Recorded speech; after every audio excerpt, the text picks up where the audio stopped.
بسم اللہ الرحمن الرحیم۔ السلام علیکم everyone, welcome back to my channel. اور جناب سفر ہے بدر کی جانب کا۔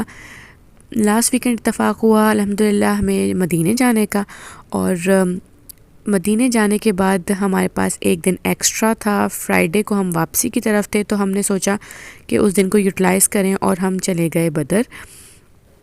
بدر کا علاقہ تقریباً مدینے سے 120 کلومیٹر کے فاصلے پہ ہے، اور جس وقت ہم نکلے تھے تو تقریباً 11 سے 12 بجے کا ٹائم تھا، لیکن موسم اتنا شاندار اور خوبصورت ہو رہا تھا کہ لگ ہی نہیں رہا تھا کہ یہ دوپہر کا وقت ہے۔ خوب کالے بادل چھائے ہوئے تھے، راستے میں ہمیں تھوڑی تھوڑی ہلکی ہلکی بوندا باندی بھی ملی، اور بہت ہم نے انجوائے کیا اس سفر کو۔ اور جب ہم جا رہے تھے اپنی گاڑی میں بیٹھے تو میں یہی سوچ رہی تھی کہ اس وقت کیا دور ہوگا جس وقت ہمارے نبی پاک صلی اللہ علیہ وآلہ وسلم اور ان کے صحابی جنگ کے ارادے سے اس راستے پہ چل رہے تھے۔ ہم اپنی گاڑی میں بیٹھے ہیں، اے سی چل رہے ہیں، ہوائیں اچھی آ رہی ہیں۔ اس وقت ہمارے نبی اپنے 313 صحابیوں کے ساتھ پیدل سفر کرتے ہوئے، جن کے پاس صرف 2 گھوڑے اور 70 اونٹ تھے اور 2 تلواریں تھیں، اور ان کو یہ نہیں پتہ تھا کہ اس جنگ کا، اس غزوے کا انجام کیا ہوگا۔ بس اللہ کے نام پہ وہ جہاد کے لیے نکلے ہوئے تھے۔ ہم محض تفریح کی خاطر ہم یہ سوچیں کہ ہم زیارت کے لیے جا رہے ہیں، تب بھی ہمارے لیے کتنی آسانی ہے۔ اسموتھ سیدھی روڈ سے آپ کو گاڑی میں بیٹھ کے ایک جگہ کی زیارت کر کے آنی ہے، جبکہ اگر ہم اس دور کے بارے میں سوچیں تو یہ کوئی روڈ نہیں، چٹیل میدان یا بیابان سا یہ جگہ ہوتی تھی، اور پہاڑوں کے بیچ میں سے مسلمان چلتے چلے جا رہے ہیں۔ ان کو یہ نہیں پتہ کہ اس جنگ کا انجام کیا ہونا ہے، صرف دل میں اللہ کی محبت اور ایمان مضبوط تھا۔ اللہ تعالی ہمیں ایسا ہی ایمان والا بنائے، آمین ثم آمین۔ پلس یہ کہ وہ دور تھا سن 2 ہجری کا، اور رمضان کا مہینہ تھا۔ اس میں سے کتنے ہی صحابہ کا روزہ ہوگا، کیا ان کی سحری ہوتی ہوگی، کیا ان کا افطار ہوتا ہوگا۔ اللہ تعالیٰ کا بہت شکر ہے کہ ہمارے پاس ہزاروں نعمتیں موجود ہیں، ہمارے دسترخوان سحری اور افطاری سے بھرے ہوتے ہیں۔ ہم اپنی آرام دہ گاڑی میں سفر کرتے ہیں، اور ہم اللہ کی عبادت آرام سے بلا خوف و خطر کرتے ہیں۔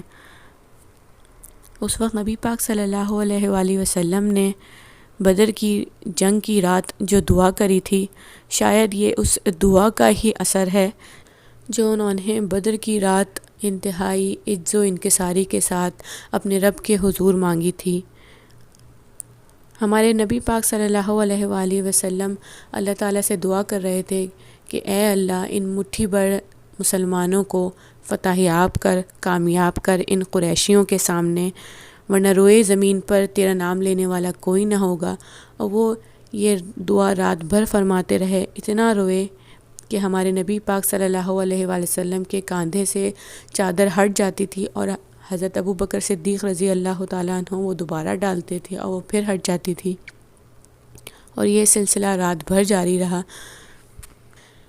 جس خیمے میں نبی پاک صلی اللہ علیہ وآلہ وسلم نے یہ دعا مانگی تھی، اس جگہ اب ایک مسجد بنا دی گئی ہے۔ اس مسجد کا نام ہے مسجد عریش۔ انشاءاللہ ہم اس کی زیارت بھی کریں گے اور آپ سب کو بھی کروائیں گے۔ اللہ تعالیٰ نے ہمارے نبی پاک صلی اللہ علیہ وآلہ وسلم کی دعا قبول فرمائی تھی، اور 1000 فرشتوں کو ان کی مدد کے لیے بھیجا تھا۔ وہ پہاڑ بھی ہم دیکھیں گے جسے جبل الملائکہ کہا جاتا ہے، جہاں فرشتے اترے تھے مسلمانوں کی مدد کے لیے۔ بدر کا فاصلہ رہ گیا ہے اب 104 کلومیٹر کا، اور جب ہم بدر پہنچے تو مجھے لگ رہا تھا کہ جیسے ہمارے دماغوں میں ہوتا ہے، جو ہم سوچتے ہیں، جو ہم پڑھتے ہیں کہ سادہ سا ایک میدان ہوگا اور صرف جیسے جہاں جنگ ہوئی تھی وہ میدان ہوگا، لیکن ہسبینڈ نے بتایا کہ نہیں، اب اس کی جگہ پورا شہر بن چکا ہے اور وہاں ہر چیز موجود ہے، یہاں دکانیں، ہوٹلز، پورا شہر آباد ہے ماشاءاللہ وہاں پہ، اور لوگ رہ رہے ہیں۔ لیکن اتنی پرسکون جگہ تھی، جیسی فیلنگ آپ کو مدینے میں آتی ہے وہی سیم فیلنگ آپ کو بدر کے علاقے میں بھی آتی ہے۔ آپ یہی سوچتے ہیں کہ یہاں ہمارے نبی کا خیمہ ہوگا، یہاں وہ چلے ہوں گے، یہاں ہم اتنی کامیاب فتح ملی، یہاں فرشتے اترے ہوں گے، اور آپ اسی سوچ میں گم رہتے ہیں اور ٹائم کیسے گزر جاتا ہے بالکل پتہ نہیں چلتا۔ اب رہ گیا ہے بدر آلموسٹ 78 کلومیٹر دور، اس کے بعد انشاءاللہ ہم زیارت کریں گے، مقبرہ شہدائے بدر بھی دیکھیں گے۔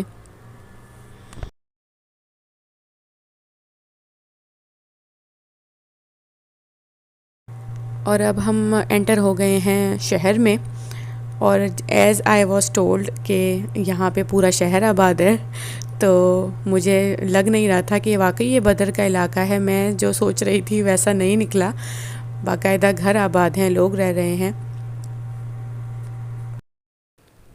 اور اب ہم پہنچ چکے ہیں اس مقام پر، مقبرہ شہدائے بدر آپ کو لکھا ہوا نظر آ رہا ہوگا۔ پیچھے ہی یہاں قبرستان ہے جہاں پہ وہ شہداء دفن ہیں۔ ٹوٹل 14 صحابیوں کی شہادت ہوئی تھی، جن کے نام بھی یادگار کے طور پر لکھے ہوئے ہیں سامنے۔ اس وقت چل رہی تھی کنسٹرکشن، یہ جو ہے وہ باؤنڈری وال بن رہی ہے چاروں طرف۔ مقامی لوگ یہی کہہ رہے تھے کہ آپ لوگ بڑے اچھے ٹائم پہ آ گئے ہیں، کیونکہ اس وقت دیواریں ٹوٹی ہوئی ہیں اور آپ جو ہے وہ قبرستان کی زیارت کر سکتے ہیں۔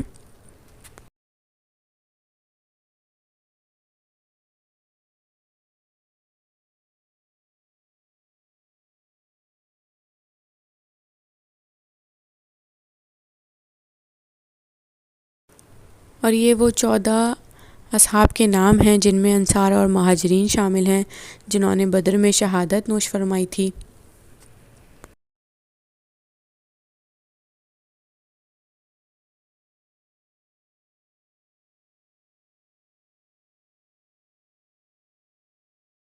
اور یہاں قبریں موجود ہیں، ان 14 صحابیوں کے علاوہ بھی یہاں بعد میں تدفین کری گئی ہوگی مسلمانوں کی، اس دور کے مسلمانوں کی۔ یہ جو پیچھے 2 مینار آپ کو نظر آ رہے ہیں، یہ ہے مسجد عریش۔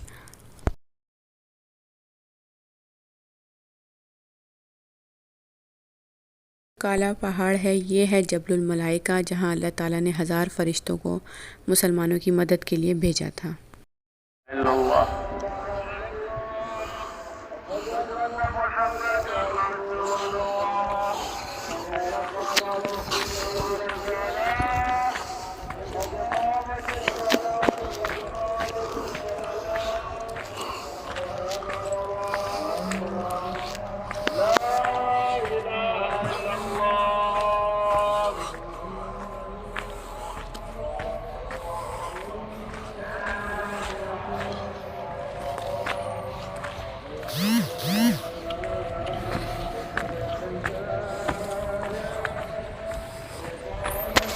یہ جو جگہ ہے، یہ پیچھے جو ہے وہ کھجوروں کا باغ ہے، اور اس کے ساتھ ہی کہیں کنواں ہے جہاں مشرکین مکہ کو، کفار مکہ کو ڈالا گیا تھا، جس میں ابو جہل بھی شامل ہے۔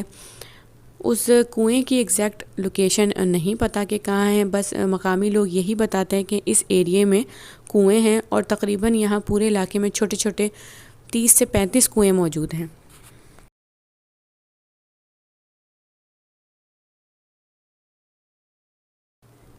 اب ہم آ گئے ہیں مسجد عریش کی فرنٹ سائٹ پر، جہاں نبی پاک صلی اللہ علیہ وآلہ وسلم کا خیمہ مبارک تھا۔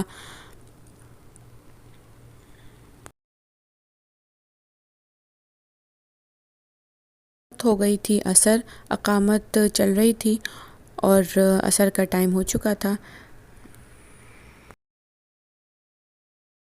اس جگہ کو ویسے ہی چھوڑا گیا ہے جیسے یہ پہلے تھی، ریتیلی سی زمین جس پہ جنگ کرنا بھی مشکل ہو۔ اللہ تعالیٰ نے اس رات بارش نازل فرمائی تھی، جس سے یہ ہوا تھا کہ ریتیلی زمین اسموتھ ہو گئی تھی، اور جو مشرکین نے زمین اپنے پاس رکھی تھی اسموتھ زمین، وہ بارش کے پانی کی وجہ سے کیچڑ میں بدل گئی تھی۔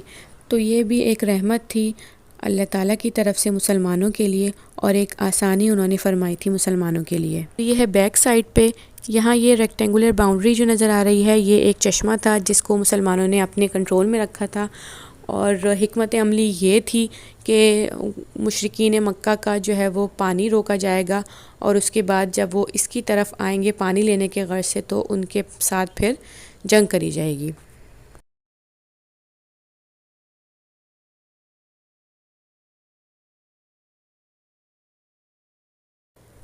تو یہ تھا جناب بدر کا پورا علاقہ.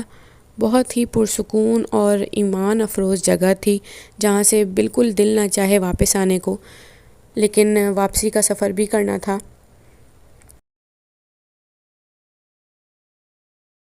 مجھے امید ہے کہ آپ سب کو بھی میری طرح اس خوبصورت مقام کی زیارت کرنے کا مزہ آیا ہوگا اور یہ ولاگ اچھا لگا ہوگا. اگر یہ ولاگ پسند آئے تو ضرور اس کو اپنی فرینڈز اینڈ فیملی کے ساتھ شیئر کریں. ہم لوگ چلے گئے تھے واپسی کی طرف. واپسی کے راستے میں آئے چند یہ ریت کے پہاڑ جن کا تعلق غزوہ بدر سے تو نہیں تھا، لیکن بس محض تفریح کی خاطر ہم اتر گئے تھے. اور بچے جو ہیں وہ بھاگتے ہوئے ریت کے میدانوں پہ پہاڑوں پہ چڑھ رہے تھے، اور جب ہم چڑھے تو ساتھ میں چھوٹے چھوٹے بلیک کیڑے بھی نکلے جن سے ڈر کے ہم لوگ واپس اتر آئے کہ کہیں یہ ایک دم کاٹ نہ لیں. واپسی کے راستے میں وہیں سے ہم نے ہوٹل سے کھانا کھا لیا جو ٹریڈیشنل ان کے مندی رائز ہوتے ہیں بیٹھ کے.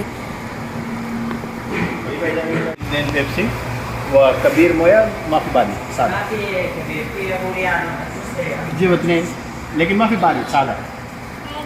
لاسٹ کی جو 2 پکچرز ہیں یہ ہیں احد کی، اور رات میں پہلی دفعہ میں نے مسجد احد دیکھی تو مجھے بہت خوبصورت لگی.